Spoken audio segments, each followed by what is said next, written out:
Hi there, my name is Emily Stewart, I'm a dietitian, and today we're going to be testing some of our specialist nutrition products, so our texture modified range. We're going to be testing against the IDSI framework for suitability for different levels for people with dysphagia.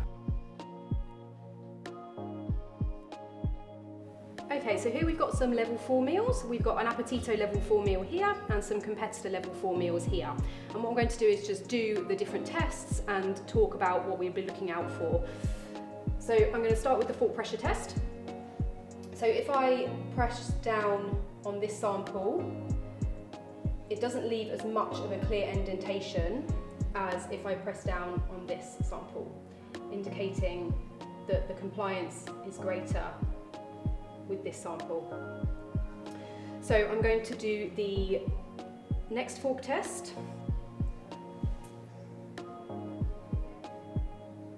Again, we saw before that we're looking for not to drip through continuously. So we're pretty good there, but we can still see that it's markedly wetter, that sample. Quite good on that one. And there we go, we've got that sample there.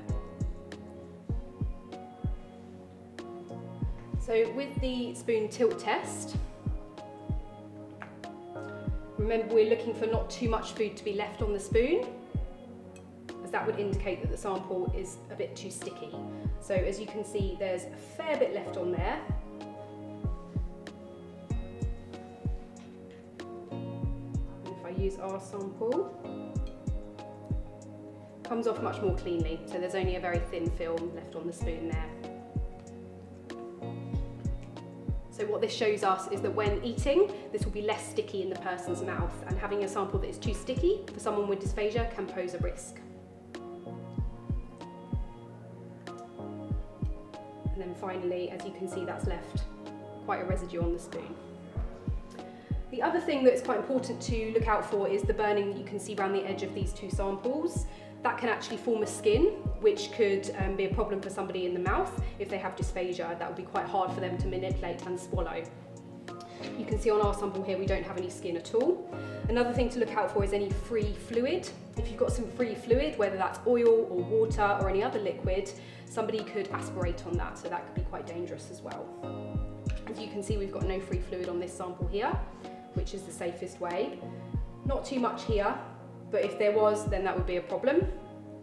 And skinning as well, like I said, because that would be difficult for somebody to manipulate in their mouth. So what we're looking for in a texture modified meal as well is that the visuals are appetizing. It looks as closely as it can to the regular version of that meal. What that will do when somebody comes to sit in front of that meal to eat it, it's going to stimulate their appetite. They're starting that phase of swallowing before they've even started to eat the meal. As you can see, this is really visually appealing, and if it isn't, that's going to put the person off potentially before they've even started eating. So the visuals are incredibly important. So the moulding, the gentle browning on the chips, and the close resemblance to a standard version of this meal.